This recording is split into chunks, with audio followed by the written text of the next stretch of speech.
All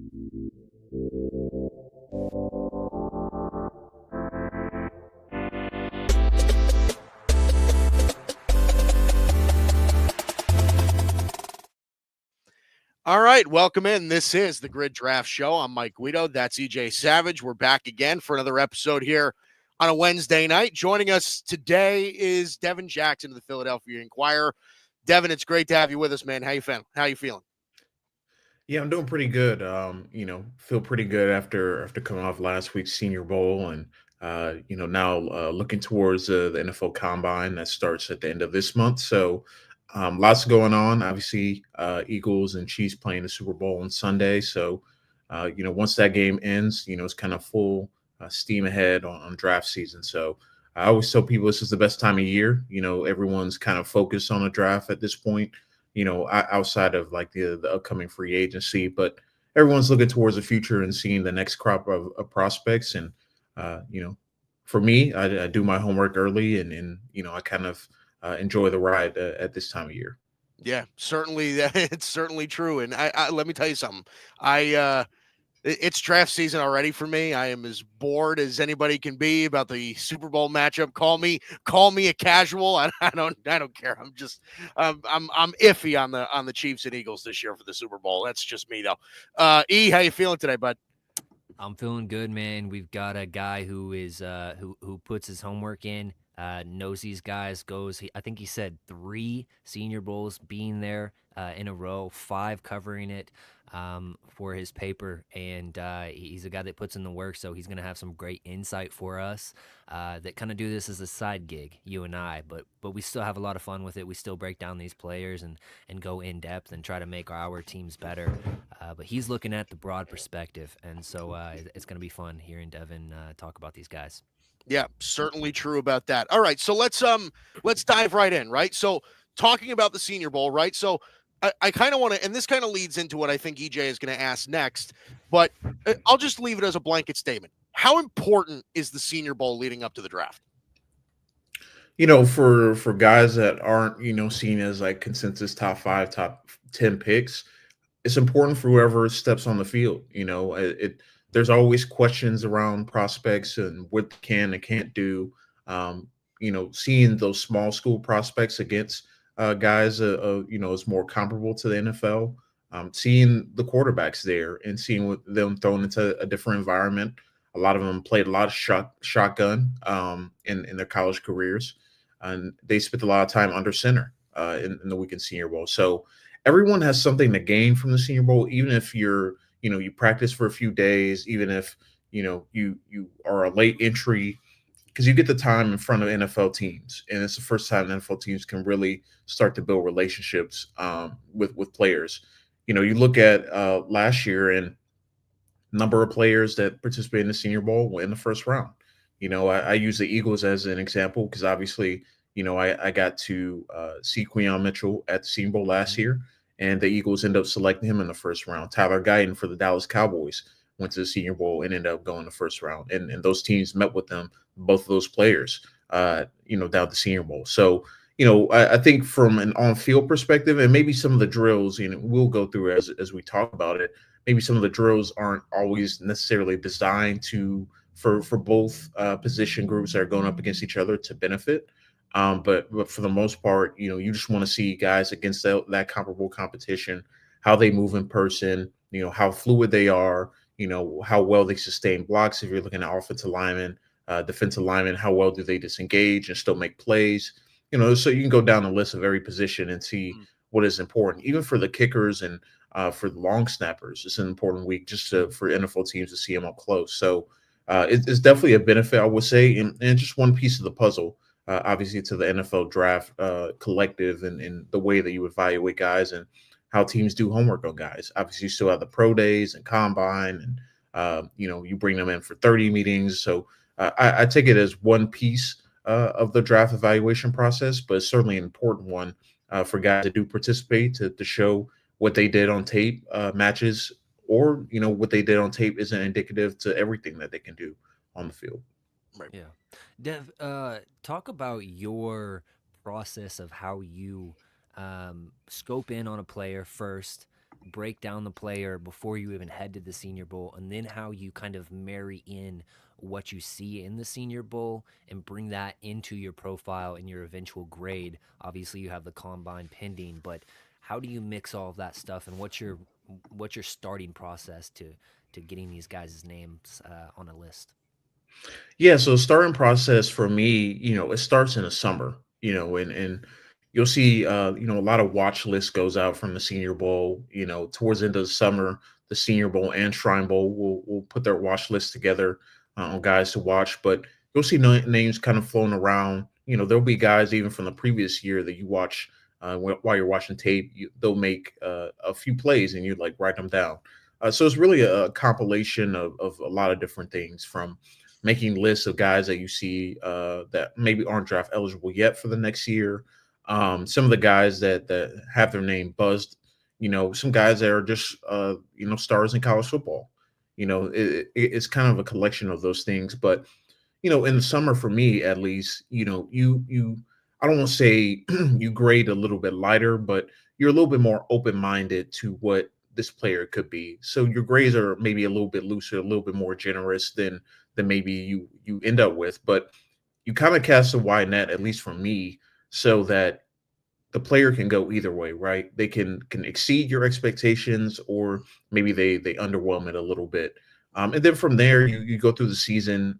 For me, I watch and have a list of guys that I go back and look at on a week to week basis, just to see what the progress they've made, things that they've done in big games. In those big games on the calendar, you want to see how they perform. A big one for me, like, the LSU South Carolina game is a huge game. You got two LSU tackles, and Emory Jones and Will Campbell, a defensive line that has a bunch of South Carolina's defensive line. There's a bunch of guys that are going to go on to be really good players. You think about Kyle Kennard, TJ Sanders, who had a really good week at the Senior Bowl, Tonka Hemingway, who went to the Shrine Bowl. So, and then you got Demetrius Knight at linebacker. So you got so many guys in these head-to-head matchups during the season, and you watch those games, and then you go back and evaluate them, and it kind of all goes into some notes that you take on these players. And then by the end of the season, you kind of compile the notes. Maybe you do one or two more games, and then you have it ready to go for the Senior Bowl. But then when it comes to the Senior Bowl, you take those notes you have and just see if they check off those boxes, or do you have new questions that arise? Do they look as fast as they do on tape? Do they move as well as they do on tape? What were they asked to do on their film? Does it translate? I think a perfect example is Shamar Stewart. He's asked a lot to play, like 4-eye and 3-tech, and being kind of that 3-4 defensive end at Texas A&M. Well, he's probably going to be a 4-3 defensive end at the NFL level, and actually be able to face against tackles and not just against guards and interior offensive linemen.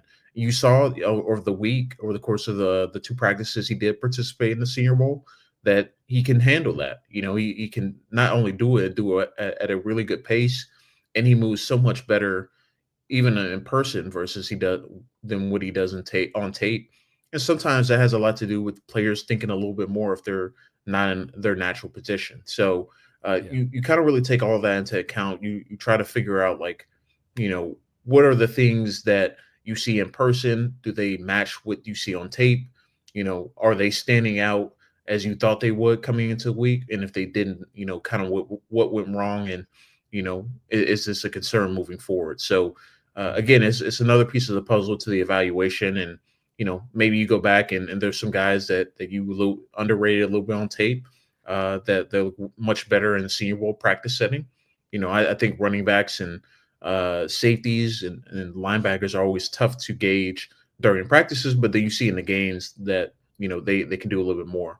Ali Gordon comes to mind as a guy that didn't really stand out too much in practice, but you saw in the game setting he looked way better because it suits his skill set a little bit better. So I think you got to take into consideration that you're really, the Senior Bowl practices, at least for me, are for the trench guys, offensive and defensive linemen, because they actually are the ones that get to go live. They're the ones that actually get to go full go, and you can actually see, how they handle different body types and different speed of linemen, maybe power linemen versus finesse linemen. Like, so much goes into that. So that's why I enjoy watching trench play.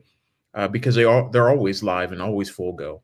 Even if they're in shells, practice shorts and shoulder pads, they still had to have that initial contact and initial pop. So I think a lot goes into it.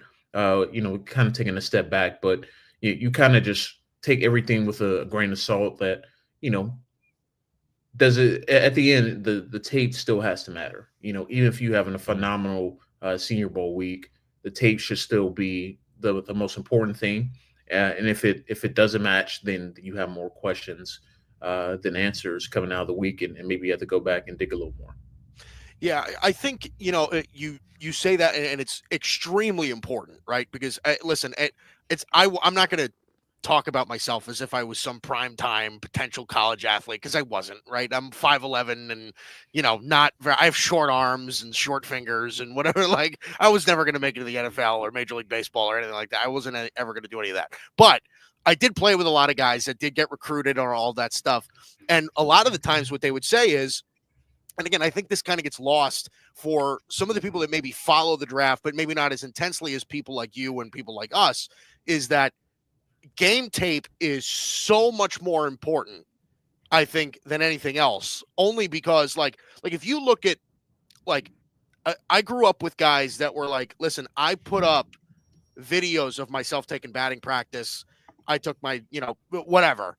And they said, I would get college coaches and stuff that would say, I could care less about any of that.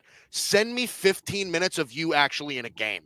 Like, that's the stuff that actually matters. And like, uncut 15 minutes of you in a game, right? Playing the field, watching body language, all of that stuff. Like, that's the stuff that matters.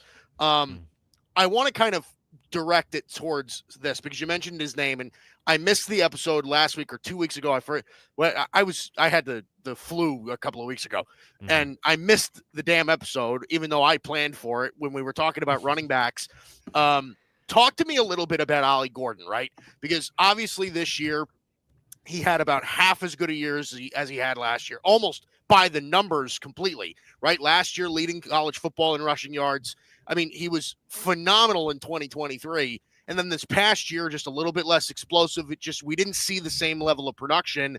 I mean, talk to me a little bit about Ollie Gordon and where you see his stock at right now. I think the Senior Bowl in general helped him because he's a unique running back. You don't see running backs that tall and can move as well as he does. But I think we figured out, over the course of the Senior Bowl week that, he's not really an outside zone guy. I think he's more of a gap scheme, gets downhill, counter, power, things like that. And I think, that kind of helps crystallize sometimes at the Senior Bowl is like, all right, maybe you're just not having an offense cater to what does best. The thing with college teams is that they're more system related versus catering to their personnel.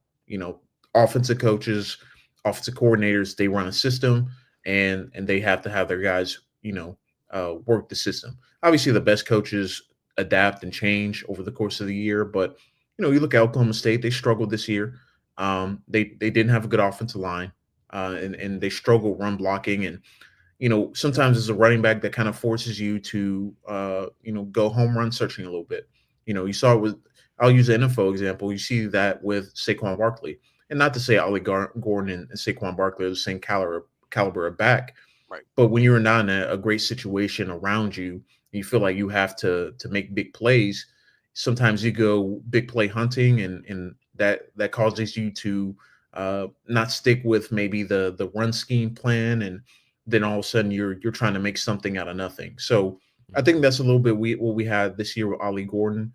Didn't have as good as a team. Their offensive line really struggled. He was a little banged up over the course of the season too. But again, that's where it gets a little dicey in the evaluation process. A guy that has a dominant 2023, but 2024 is up and down. Obviously, Deion Walker is someone we're going to talk about later in the show, but you got to still go through that process, and you can't ignore the 2024 tape, even though he has, some elite 2023 tape. And NFL teams care a little bit more about your most recent tape and not your best overall tape. And I think some people kind of forget that a little bit. Like, you'll know the names sometimes and know the players, that are the top names for a couple of years. But if they don't have as good of a season in 2024, that matters still. So I think you're looking at a guy maybe coming into a year that made sense in round two and maybe early round three. I think he's pushing round 3 or 4 right now.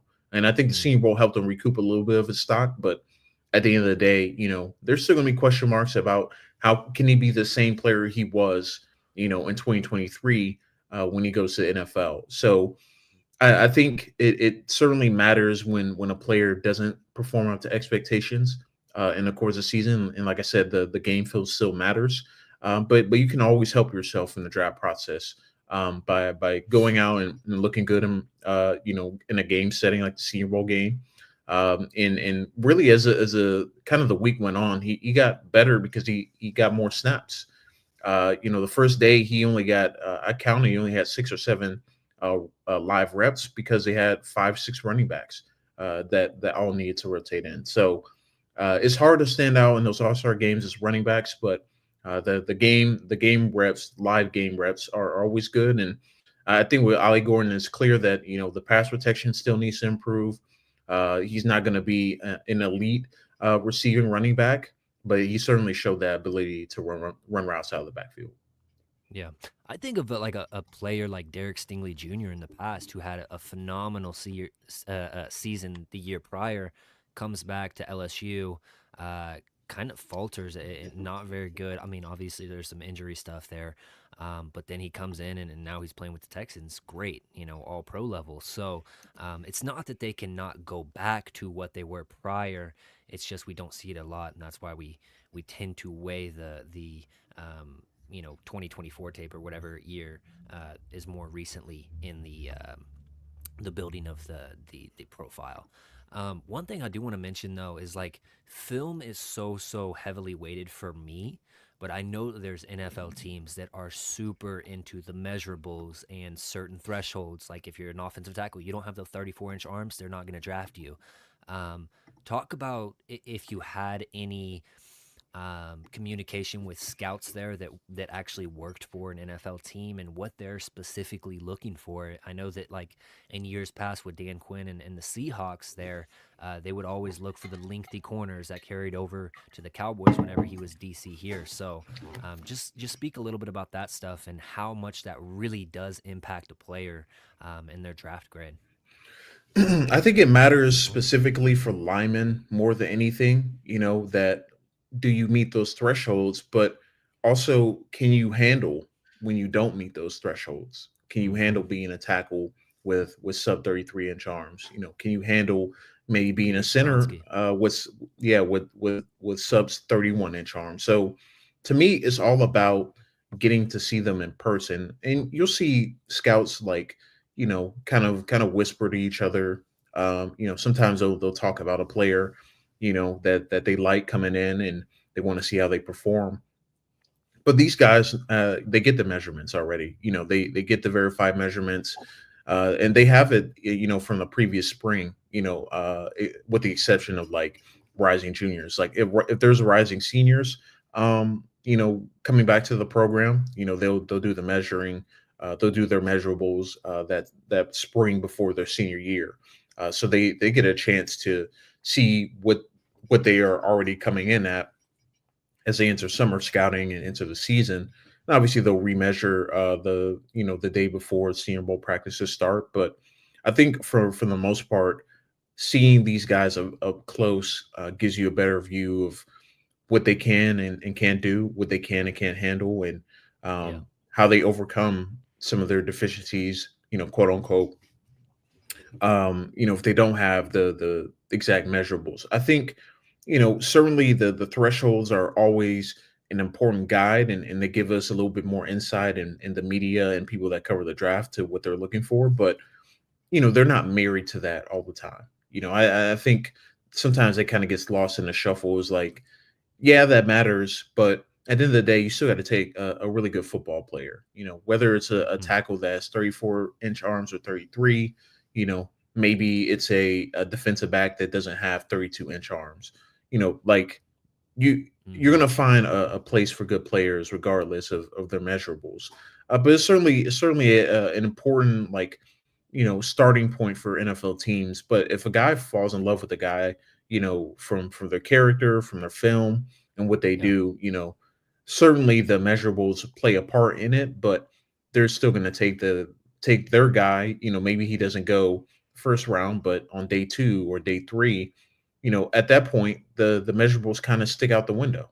Sometimes you're taking guys for a couple of traits they have on the field versus some of the measurables they do have. So I think it matters when you're talking about first round caliber players, because you invest so much into that player, and obviously get the 5-year deal. Mhm. There's a lot of investment that goes into that. But after the first 32 picks, you see every year, maybe a guy that's consensus ranked 75th, he goes 35th, just Mhm. because the team really likes what he brings to the table. So I think for NFL teams, it's a different process. Some teams tend to stick with what they like to get. Like the Packers come to mind as You a know, team that are pretty stuck heavily on their thresholds. But I definitely. think the modern teams, really understand that yes, thresholds matter, but you also got to get guys that are reliable, and that can play right now, and not play in a few years. Yeah, some of these guys that have gone to the Senior Bowl in the past, you think of like a Tank Dell, very small, but when he's on the field, he's not injured. He's a very good player, a very good slot receiver. He was one of my pet cats during that draft process. I've heard from like Brian Broaddus, a former scout. He's like, you can make exceptions, just don't make exceptions every time. Because then you'll get the outliers, and you'll get too many of those guys on the team, and you don't look concise. You get the band of misfits kind of a thing. And so if you have 10 other guys that are meeting your thresholds, but you have Ardarius Washington on the back end as the Baltimore Ravens, like he's a small safety, but that's your one exception. That's okay. Just don't make it, continue to make exceptions over and over, because then you're not really following your draft profile and your grades and how you gather your stuff, and then that's where you get lost, and you're not doing your due diligence, as they say. um, let's jump into our offensive risers really quick.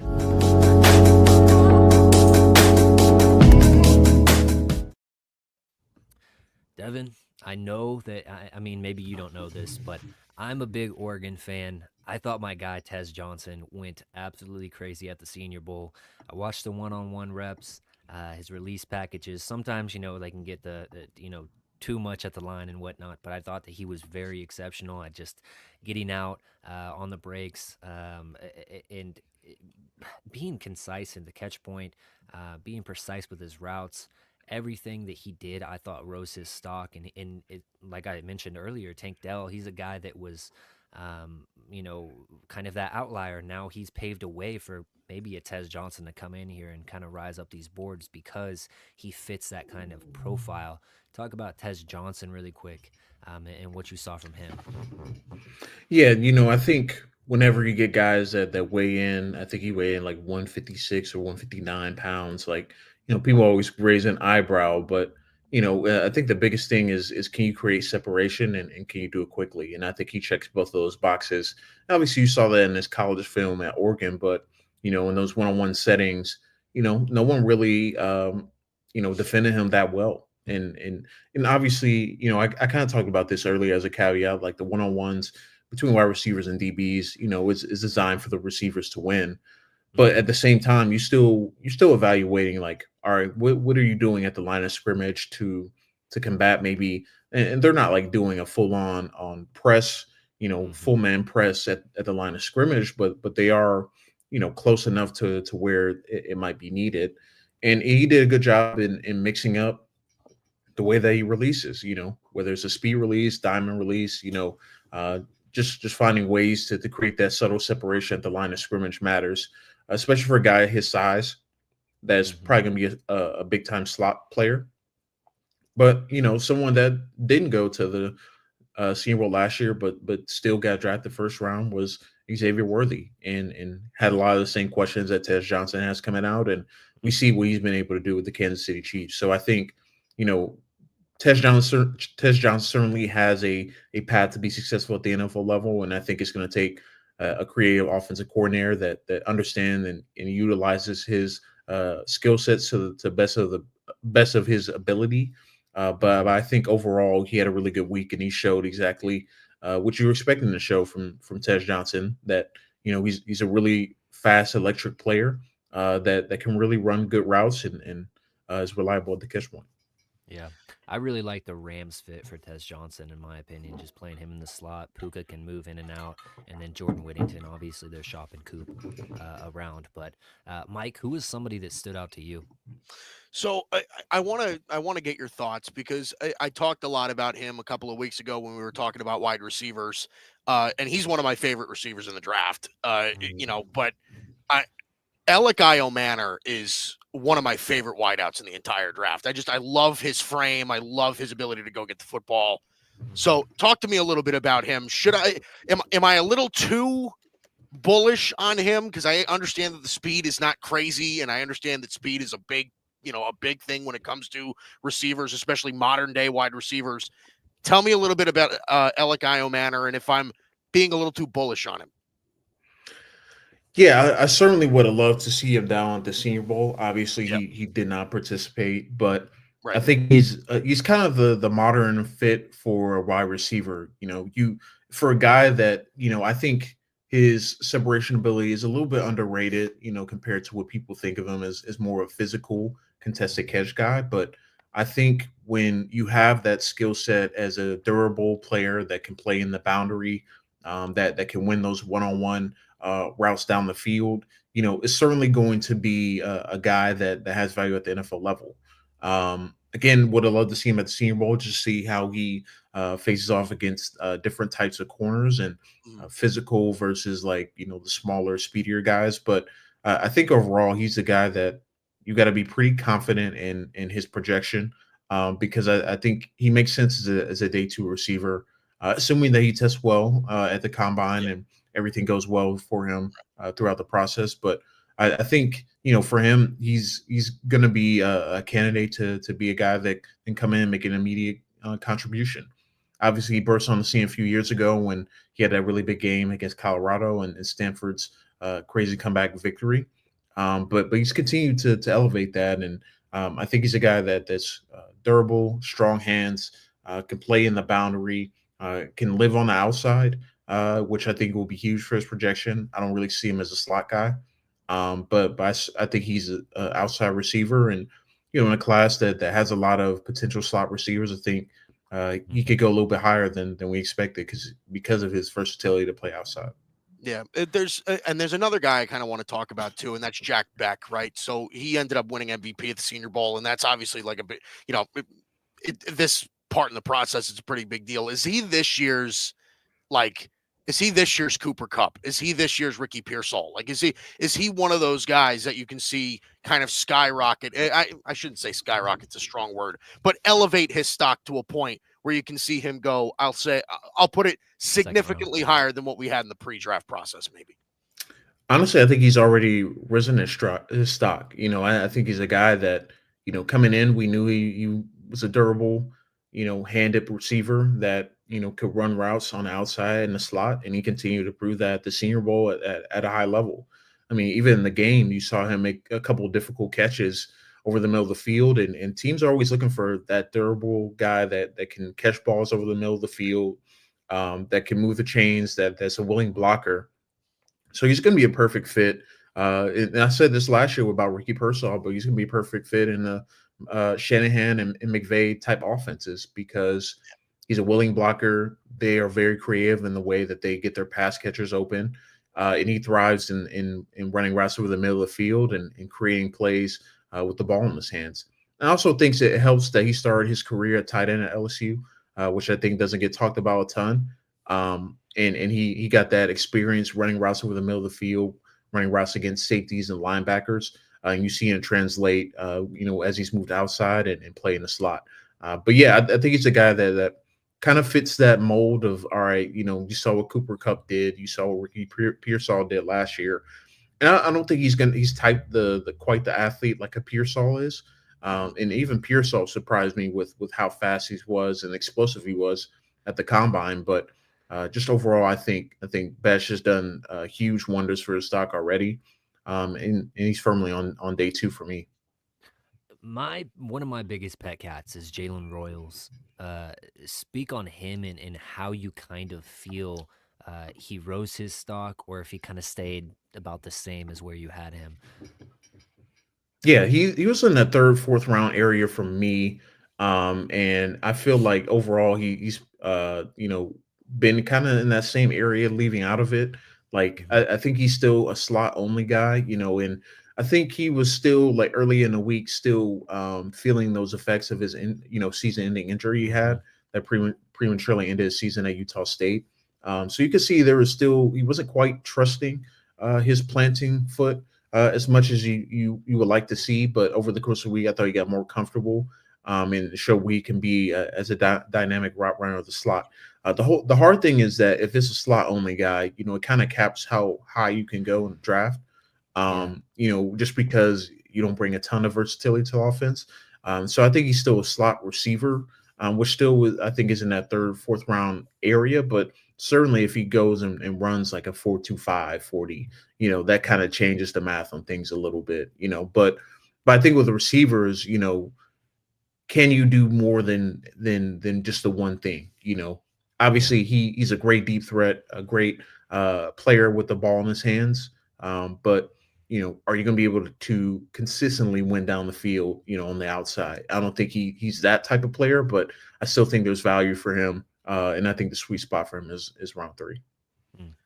I Is thought that he could play some Z, but he's my pet guy. Mike, go ahead. Yeah, I'm curious about because going into the process, right, especially at the stage we're at now, I think the consensus is okay. We've got two legit first round quarterbacks that are pretty much going to go first round almost no matter what happens, right? Cam Ward, Shedeur Sanders are going to go Mhm. in the first round at some point, likely early. We're kind of looking for that third quarterback, right? Because you've got, and especially in this sort of draft scenario where you've got Tennessee, you've got Cleveland, you've got the Giants, all in need of quarterbacks at the top three in the draft. Realistically, there's only two that we see right now that could be viable for those two positions.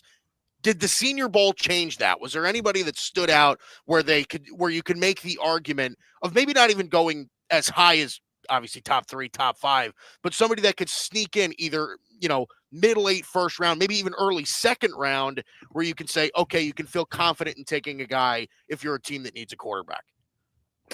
I don't feel confident, to put it shortly. There you go. If this is a draft that you need a quarterback, it's a tough one to pick after the first two guys are gone. So to me, it's really about, all right, what is the trajectory of your team? Are you in a scenario that you want to compete within the next year or two? Mm. You probably take a more NFL ready guy like Will Howard or Kyle McCord. And again, I don't know if I would take either of those guys back into the first round. This is talking day two. Um, but if you are willing to gamble and you see maybe this guy in 2 years and maybe 3 years, I think Jalen Milroe's still in that bucket of like Mm. someone's going to take a chance on him, right? And you just don't know when that is going to be. And I think it has to do a lot with the physical tools, the dual threat running ability. I've seen Jackson Dart and some of the things that people have been saying about him. I don't think I'm quite there with him either. He's firmly a day two guy for me too, just because like it is. There's a lot of intriguing things with him, in a couple years starter, and he looked much better at the end of the week versus the beginning of the week. But the offensive the offensive system change from running an Ole Miss offense that doesn't really translate much to the NFL Mhm. level to running an NFL level style offense, I think it's still going to take him a year or two to adjust as well. So, like I said, long story short, you probably don't want to be drafting a quarterback. I think like a guy like Tyler Shuck from Louisville really helped his stock just because he looked like the most consistent quarterback at the Senior Bowl. But yeah, it's a gamble either way. The third quarterback is going to be the most interesting one that comes off the board, because who is it going to be? Yeah. And how late will it be? I don't think there's a third quarterback worth taking in the first round in this draft. But if someone did, and someone is looking for a heavily traits guy, I can see Jalen Milroe being the guy. Mhm. Is that your third guy, Milroe? Um, Honestly, I haven't even really done a deep dive into the quarterbacks, just because, Yeah. like, for me, it's firmly, like Shador and Cam 1 and 2. But like Hmm. after that, it just becomes interesting. Personally for Quarterbacks me, like like, the last one I watch. yeah, like personally for me, like, if I had to pick today, I would say it would be the third quarterback I would prefer is probably Shuck or McCord. But Mm. again, that's not saying a ton in this class, right? And Jalen Milroe probably factors in it, because I still really like Milroe, but it's hard. Again, we talked about this earlier. The tape from this year did not really, improve after the Georgia game. After the Georgia game, everything kind of went south for him, and he kind of reverted to some of the things he struggled with last year. So it's like, again, it's a dicey, year to evaluate quarterbacks, because how confident do you feel? And like a guy like Will Howard, obviously, is getting a lot of buzz for, especially off his college football playoff run. I still think he's probably a round 3, round 4 guy, just because I think the arm is a little capped, and I think he still has some strides to make as a quarterback to kind of get to that next level, starter level. Hmm. But he's looked good down the stretch, and he's done some great things for his stock, taking Ohio State to a national championship. So I think you're really going to start to see some division probably around the time that the quarterbacks throw at the combine, because then it's going to be about, all right, who do you trust more to develop, you know, and Mm. and turning You know, into a potential starter. seeing these guys like Brock Purdy, Bo Nix, that have had like so much playing time in college, who is that guy that we're lower on, who's played a lot of college ball, and if he is asked to step in there, can do it and play pretty well? Who is that guy, would you say? I would probably lean McCord or Tyler Shuck, just because they played a lot, and for especially for McCord, playing at Ohio State and playing at Syracuse. I mean, that's a lot of starts, a lot of different experiences. Even though he's only been a 2 year starter, um, he's had to take a large jump as a guy that was just a backup for his first couple of years to, all right, you're the guy at Ohio State, and there's a lot of pressure that comes with it. And then you go to Syracuse, where maybe the talent isn't the same as Ohio State, but you find a way to elevate that talent. So I think this year Syracuse has certainly helped him. And then Tyler Shuck, he's played a lot of football. From I think he played early in his career at Texas Tech, and obviously played I think he started his career at Oregon, then Texas Tech, and then obviously this recent year at Louisville. I mean, talking through it now, I'd probably say Tyler Shuck is probably that guy that he's played a lot of football. Um, he has a lot of experience. Uh, so my ranking in that will be Shuck, McCord, and then Howard, because Howard was a couple years starter at Kansas State before taking over Ohio State this year. Hmm. So those would be my three guys that have played a lot of football, and you know you might feel comfortable with them being a spot starter. Let's talk about Mike Green, right? So led the nation this year, 17 sacks. I mean, from what I've seen, he's one of the biggest risers as far as overall draft position that you see. I mean, talk to me a little bit about Mike Green. Is he a lock top 20 at this point? What are we looking at? I think so, and I don't think it's top 10 area. I don't think he's gonna quite get there, because I don't think the measurables are gonna the measure up to a potential top 10 pick, but Hmm. I can see him certainly going the top 20. Yeah, the week was big for him, and I think a lot of people had questions about his run defense coming in. Even though I thought he was pretty solid in that department coming in, he just isn't going to be, some monster game wrecker as a run stopper. but he certainly can shoot gaps, and he plays much bigger than his frame. He came in at 251, and a guy that um, looked a little bit lighter on film. He looked around 230, 240. But I think he showed the ability. Obviously, we know his pass rushing ability, the power behind his hands, and what he's able to do. But at the Senior Bowl, he was able to. Yeah, I just saw that comment. So that just shows how old Tyler Shuck is.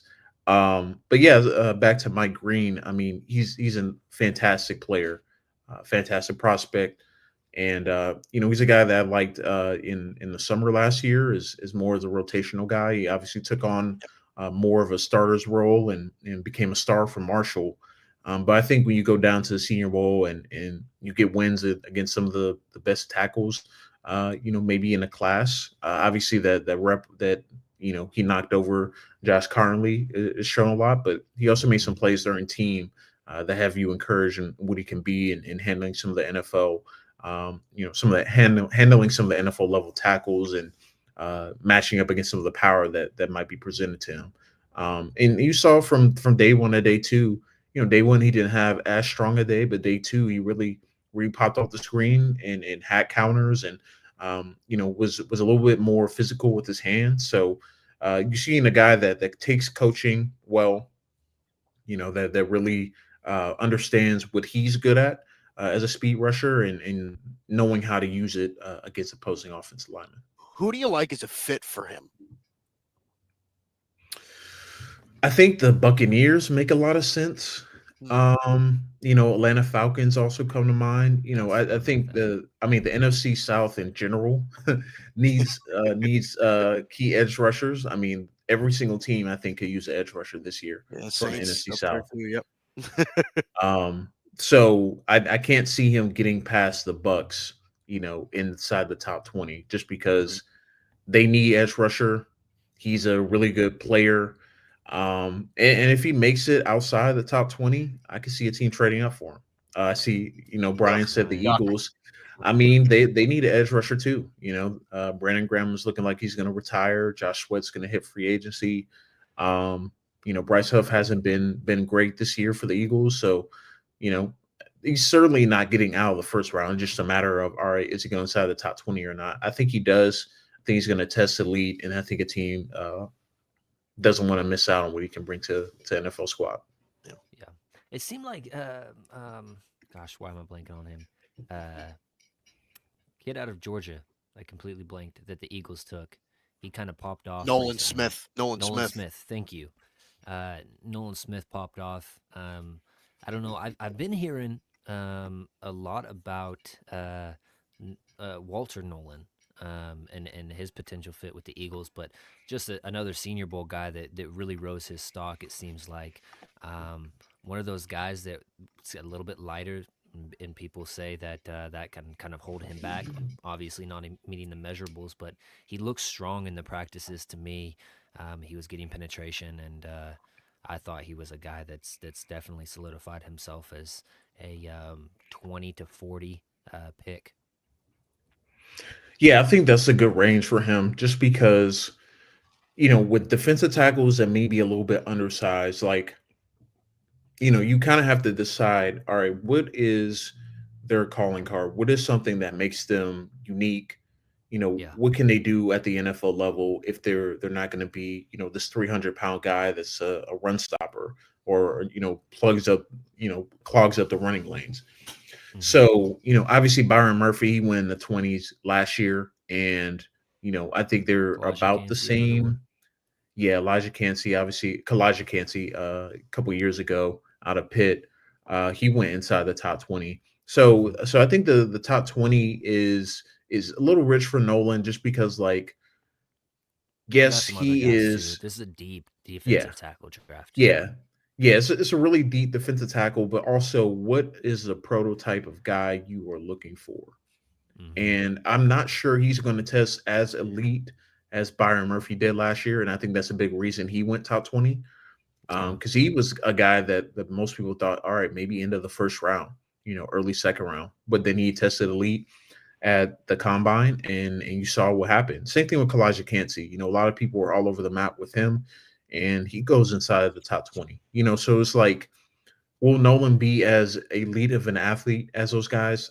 I don't think so. I think he's certainly as explosive as those guys are, not only on tape but in person and practice. But I think he's also a guy that you know we're gonna see.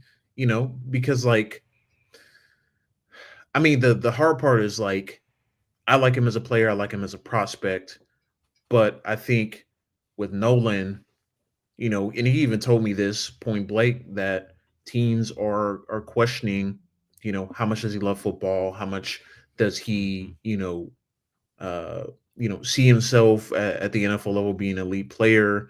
And it's tough when you have that information, because like like you don't want that to be a part of it, but it's realistic. Like, Yeah. you know, so for me, it's kind of a tough balance. That's why I said 24 is a good range for him, because assuming that the character check out, teams feel confident about him and his ability, and he tests like an elite athlete, he should go inside the top 20.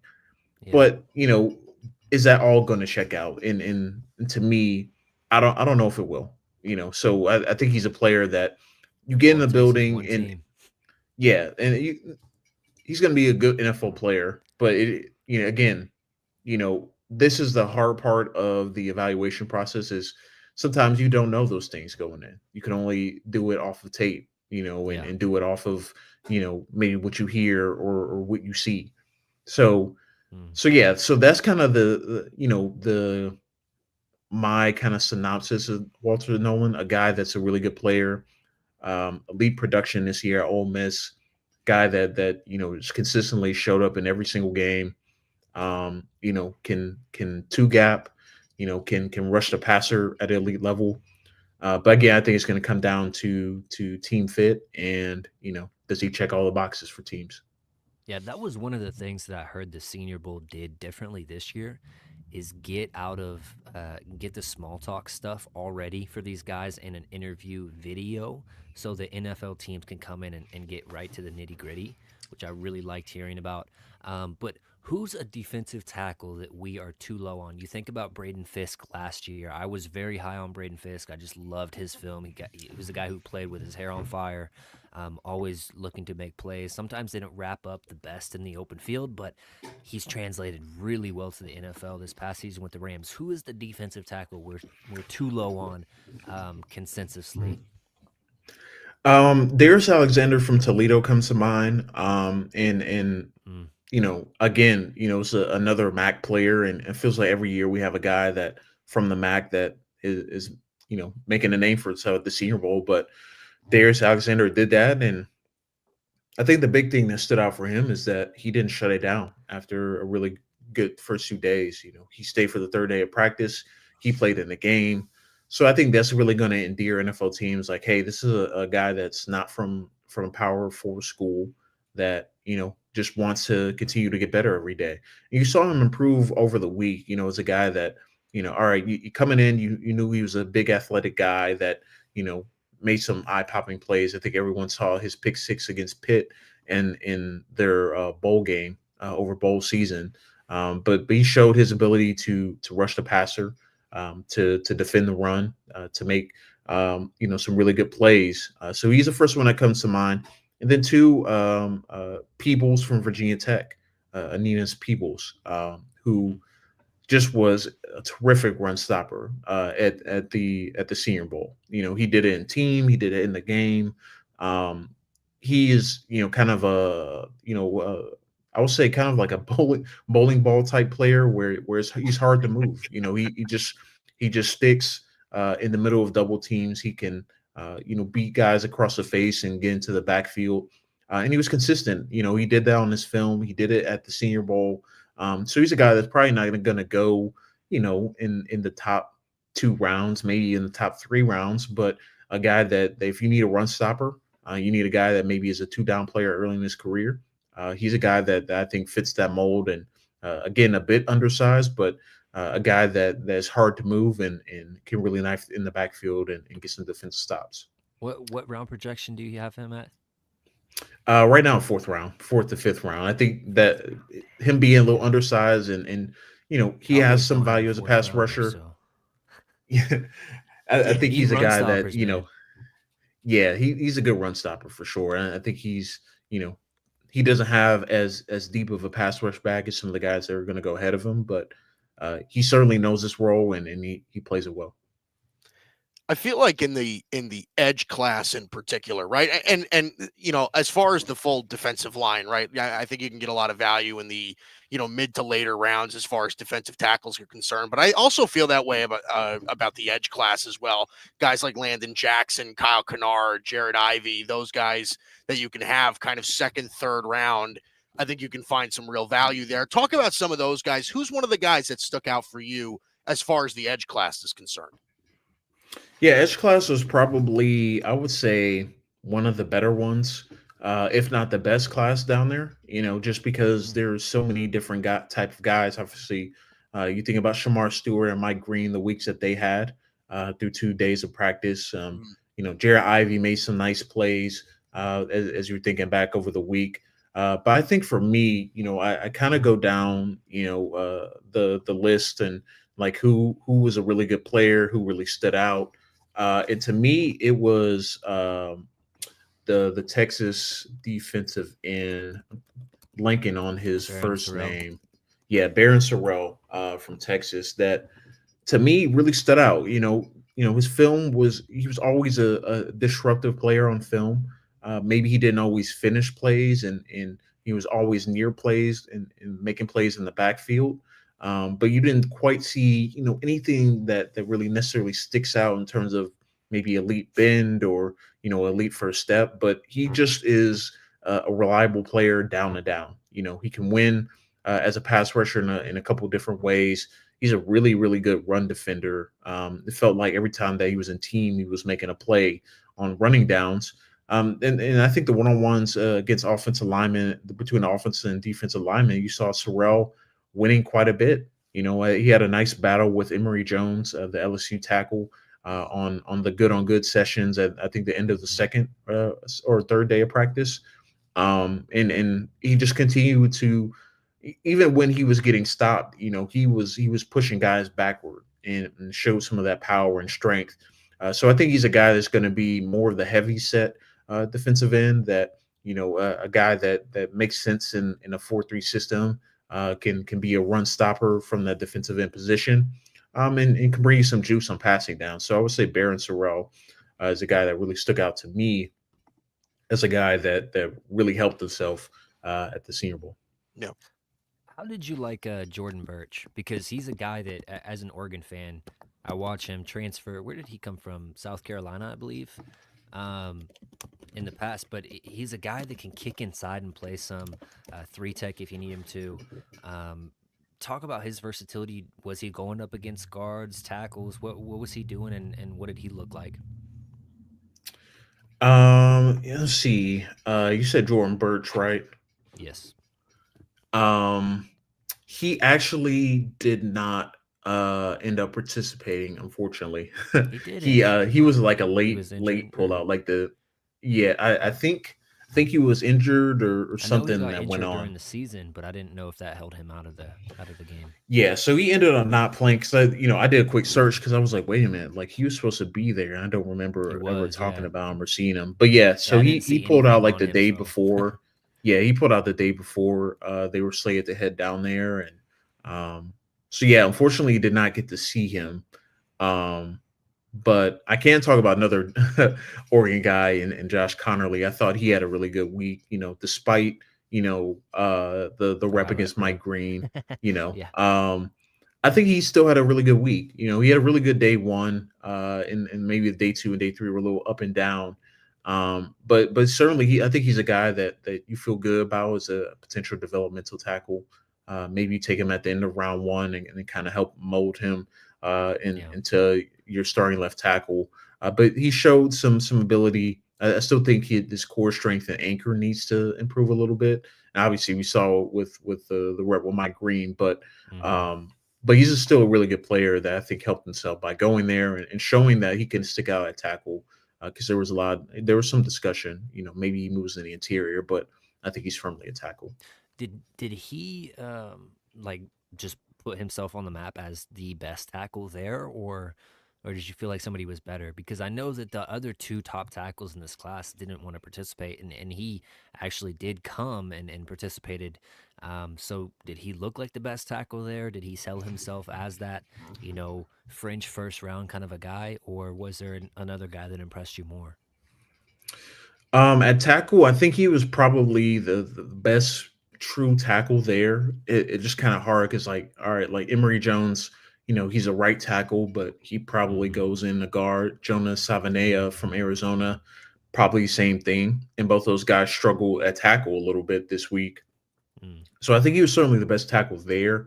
As it relates to the draft class, I think it really depends on, you know, um, are you going to play tackle or guard? And I think that's a big discussion around Kelvin Banks and Will Campbell, Yep. obviously as the top two guys. Ahmad Mimbu from Missouri, the right tackle from Missouri, was supposed to participate, but he had an illness that kept him out.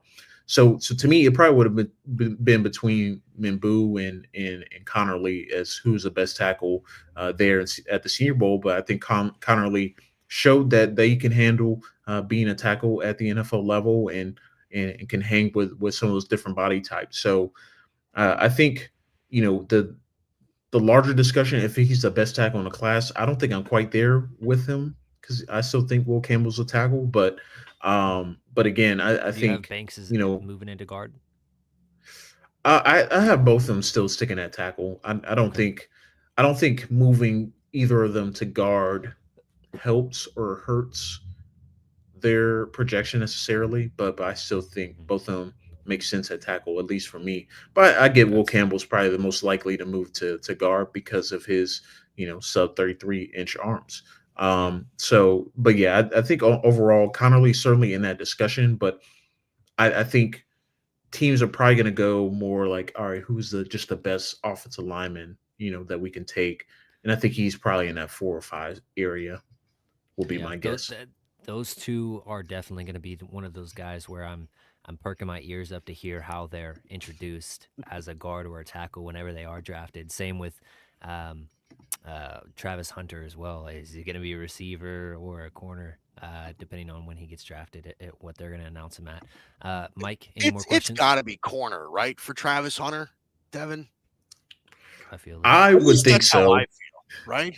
Yeah, I would think so because it's easier to get him plays and packages on offense than versus defense. So Yeah. Josh yeah, Simmons I forgot completely injured. forgot about Josh Simmons, obviously because he's injured. If But he he's in wasn't that injured, would discussion. he be offensive tackle one, like solidified? I think he would certainly have a strong case. Yeah. It's hard to say because like he took such a big leap from last year's film to this year's. Um, but he missed some of their big games this year, Yeah. which is hard, because like the way that he was, I will say the way that he was, his trajectory. I mean, even the first quarter of the Oregon game, he was looking really really good, But Hmm. again, it's hard to say, and it really depends on how soon he's going to be ready to play next season, because we haven't heard much about his injury and what it is and the severity of it. So. Um, that one's going to be a tough one.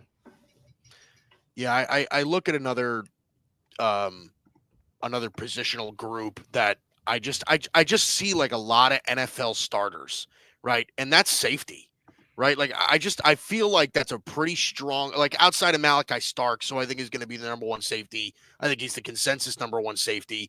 But like you're looking at guys like Lathan Ransom and Billy Bowman and Malachi Moore and Andrew Makuba and like I just feel like there's a lot of starting NFL safeties in that group. I know a lot of these questions kind of kind of circle around each other and are a little bit similar, but who sticks out?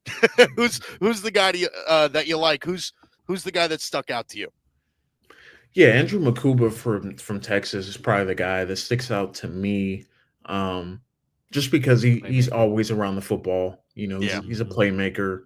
Yep. love him. Um, he just plays football at such a elite level, and it's just the instincts, being always near the football, being able to make plays in the back end, and be able to come down and make plays. Maxon Hook is a really good player Yeah. too.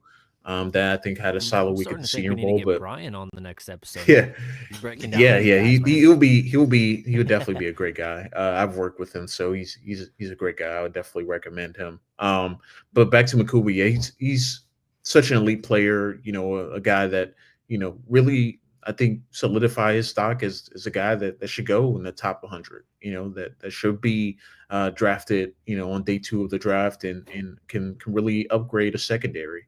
Yeah. I think Malachi starts. He's kind of gonna have that, probably the Derek Stingley treatment, where everyone's like, all right, you didn't play as well in 2024 as some of your previous years, are you still that caliber of player?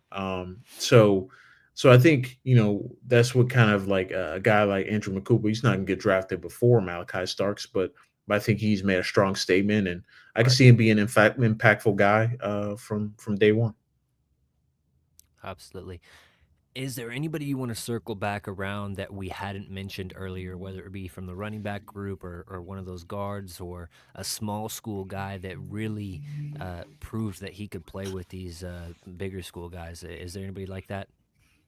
Yeah, I'll give a shout out to Gray Zabel, the offensive lineman from North There Dakota you go. State. A lot of people were obviously talking about him coming out of the Senior Bowl, but I think what's impressive with him is that wherever position they put him at, he excelled at. Obviously he's going to be interior offensive lineman. He might be a guy that you end up, um, he might end up being the center at the NFL level. But Mhm.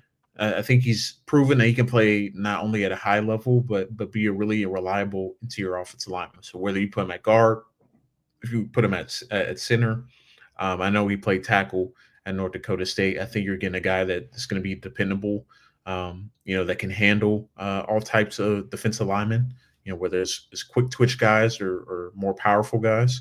And he anchors really, really well and replaces his hands really, really well. So he's probably the biggest riser out of everyone at the Senior Bowl, just because we was able to do. But I also give a shout out to Jackson Slater, the guard from Sacramento State, that had a really good week too. I think those two guys, being small school guys, those two and Darius Alexander, I think, did a lot for their stocks as guys that aren't from Power Four schools that a lot of people didn't know a lot about coming into the week, but certainly leaving the week, they were the talk. Yeah, and Cody Mock, the last North Dakota State inside guy who's been pretty good for the Bucks. But yeah, I haven't heard a lot about Slater. I listen to a lot of Cowboys content and stuff like that, so I'm familiar with what Brian Broaddus says about these small school guys. They got to walk on water if you're gonna take a chance with them with a premium draft pick. Do you feel like these guys are top 100 guys, or where are you putting them at? I mean, Gray Zabel might be pushing top 50, after Yeah. what he did. Yeah. I think Slater is probably more in that 100 to 125 range, because I do think his arms are a little bit shorter than you would like for NFL offensive lineman, uh, Mhm. regardless of being a guard or tackle. But I think Zabel certainly in that top 50 conversation. Mm. Yep. Mike, do you have any Listen, more? I'm good with risers, but um, I do think it's interesting that we when I asked you the question about quarterbacks, when I asked you the question about is there any possibility that there's that third guy that can come out after Cam or Shadur? You're just like, no, I don't think so. It's not the year for QBs, man. I mean, let me ask you this. I know you said you haven't done a deep dive, but who do you like more, Cam or Shadur? I probably lean Shadur a little bit, Hmm. because I think he's a really good processor. And I think, there's certainly concerns about, all right, he's not a guy that's going to make a lot of plays out of size structure. He's not going to be, he's a guy that needs to kind of speed up his time in the pocket a little bit, because I think Yep. he was one of the, one of the guys that held the ball one of the longest in college football. Um, but I think when you see him, he gets it, in terms of anticipation, in terms of like all right, I've taken a couple sacks here. All right, I need to get the ball out a little bit quicker. So I think he's a little bit better in terms of like in-game adjustments and understanding and being able to read defenses. I think with Cam Ward, you're going to get a guy that's going to make a lot of off-script plays, just going to do a lot of exciting things. But he's also a guy that's going to do a lot of head-scratching things as well. You're going to live on a fine line with Cam Ward and what he's able to do. So I like Cam Ward as a prospect. I think he's a guy that has done tremendous for his story, for his career. But I think he's a guy that still needs a little bit more development in terms of like, all right, understanding like when to take the check down, when to take the play that's in front of you, and mixing that with some of his off script playmaking, and you play up to his strengths. He's I would call him a dual threat guy, but I wouldn't call him necessarily, maybe a Jalen Hurts, Lamar Jackson caliber type of runner. He runs out of necessity. He doesn't run because he wants to, right? Right. So I think that's where he has an edge on Shador, but I think Shador is the more NFL ready passer right now. And certainly Cam Ward can get there, and I think a coach is going to have to coach him up a little bit more on when to take the plays that are in front of him, when to take those chances. But I think those guys, they're going to command different things. So it's really about how you build around their strengths. And I think for Shador, it's going to be about having both guys are going to need to have a good offensive line. But I think Cam Ward can get himself out of trouble a little bit more than Shador. But I like what Shador brings more as a passer and processor, and the way that he commands an offense. I kind of have Shador as like a Tua kind of a comp for me. Just with it, he doesn't have the biggest arm, but he has good touch. He has that ability to read and make the right throws, but not the most mobile quarterback either. And obviously, Tua has the concussion, so he can't really be that. But yeah, that's kind of my comp for him.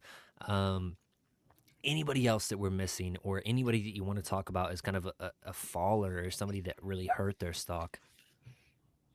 Yeah, I mean, you kind of touched on it earlier, but I don't think Deion Walker did anything for himself to help Mm, his stock. yeah, Like you knew that he was a big guy, that he could be disruptive, and he certainly showed flashes of that. But I think his Senior Bowl week was more of a reflection of what you saw on tape. A guy that at times he's a really good player that you could see being he has some dominant flashes at the college yeah. level, but is it going to be consistent down and down? I don't think he provided enough evidence that he can be that player. So it's his evaluation is going to be tough because he's not going to test well. He's a bigger guy.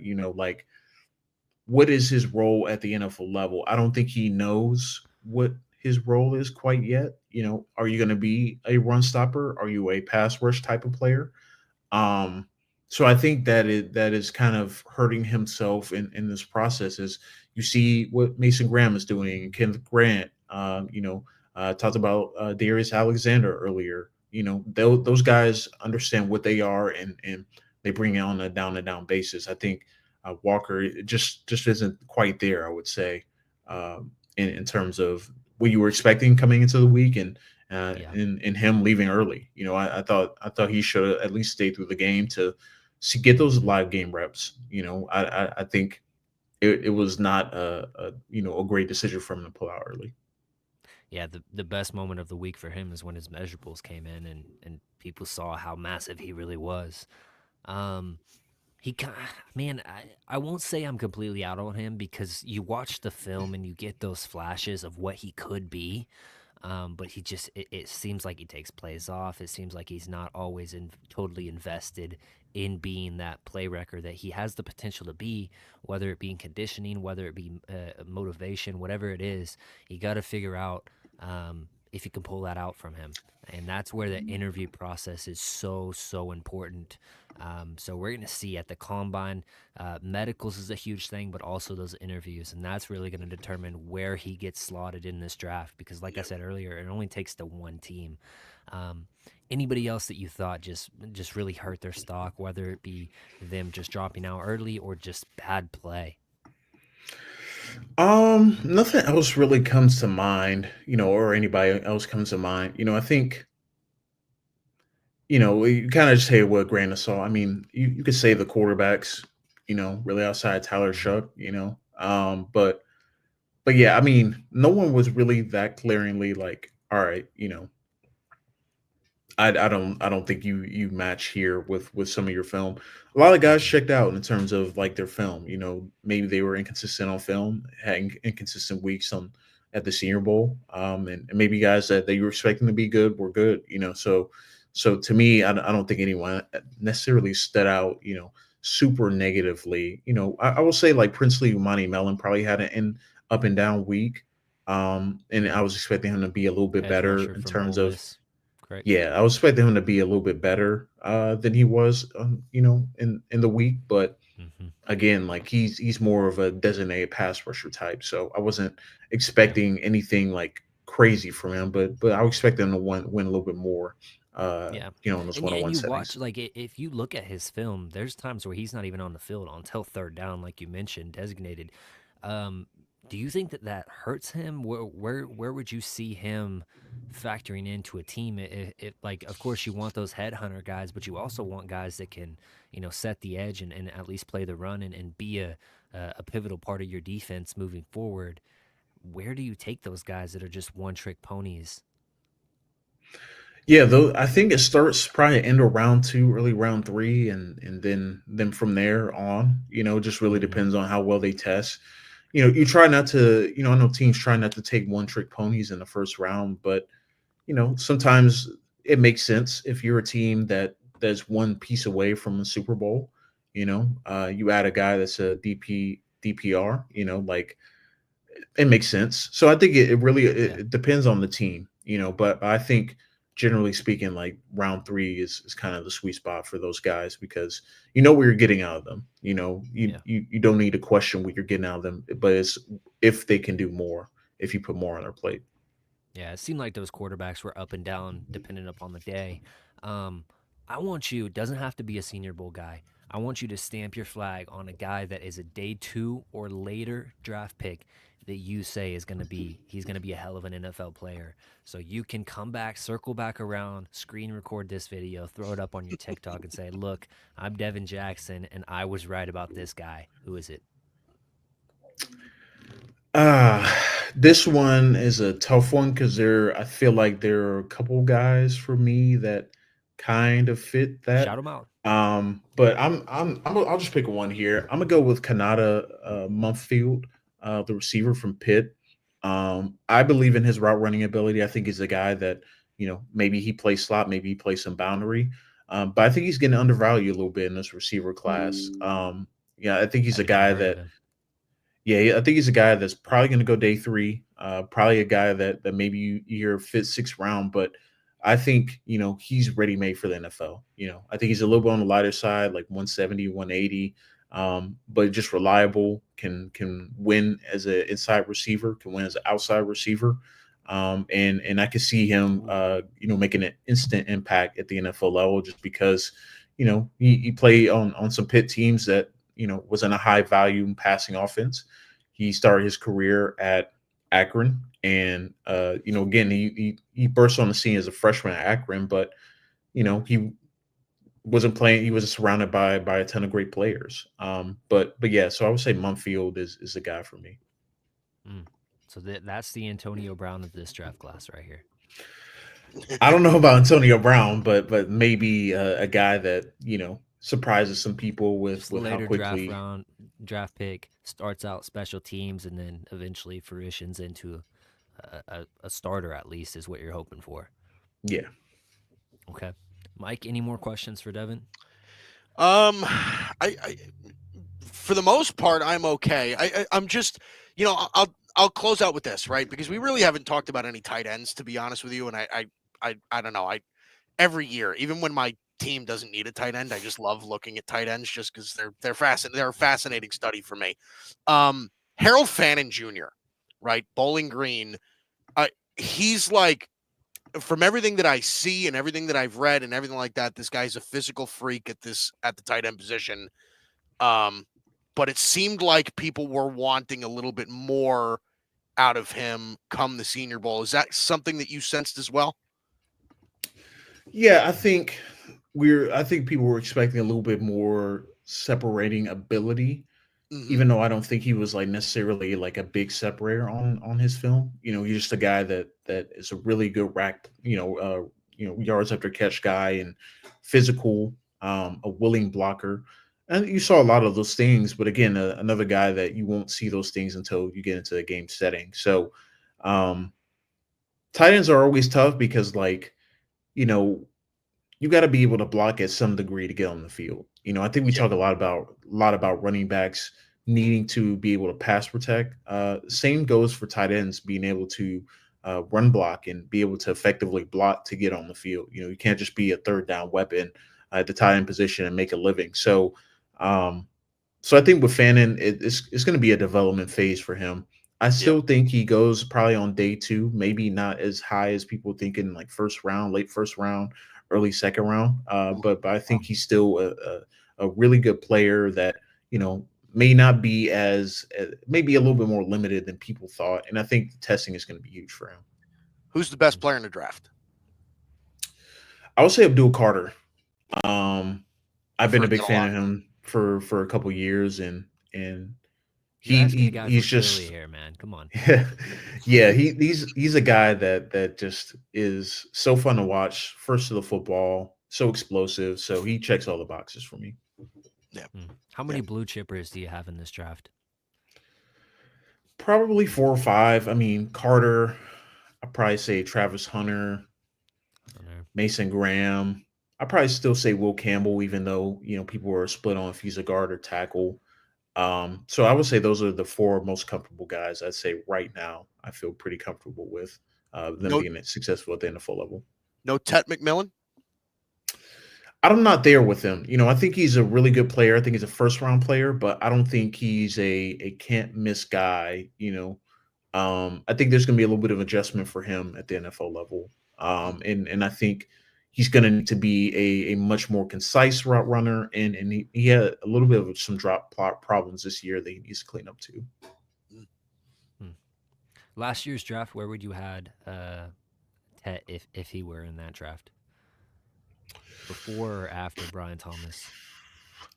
Probably right after Brian Thomas. Okay. And again, it probably would be depend on what Tet does at the combine. Because to me, I was a little bit lower on Brian Thomas, like late first round on him. But seeing that true natural straight line speed, um, you know, to me, it makes sense as a top 20-25 player. So I would say probably in that range for Tet. Mm. Yeah. All right, man. I think Mike and I are finished up with our questions. It was a pleasure having you, Devin. Um, you know, shout out your social media really quick for the people that are watching or are going to watch this later. Tell them where they can read your content and follow your Twitter and stuff like that, and anything else you want to share. Yeah, you can follow me at real_D_Jackson on Twitter or X or whatever people call it now. And all my work is can be found at the Philadelphia Inquirer. Awesome, man. I'm EJ Savage, Mike Guido up at the top. This is the Grid Draft Show. If you guys had fun watching, please do leave a like, subscribe, hit that notification bell so you can never miss any content. Also, check out the Grid channel in general. We have a lot of other shows: Bi-Coastal Baseball, my show, Boys in the Zone. We have Cowboys Can Fan, Boston Sports Summit. So many different sports shows and all different avenues. So check us out. And with that being said, we'll catch you next week. Peace.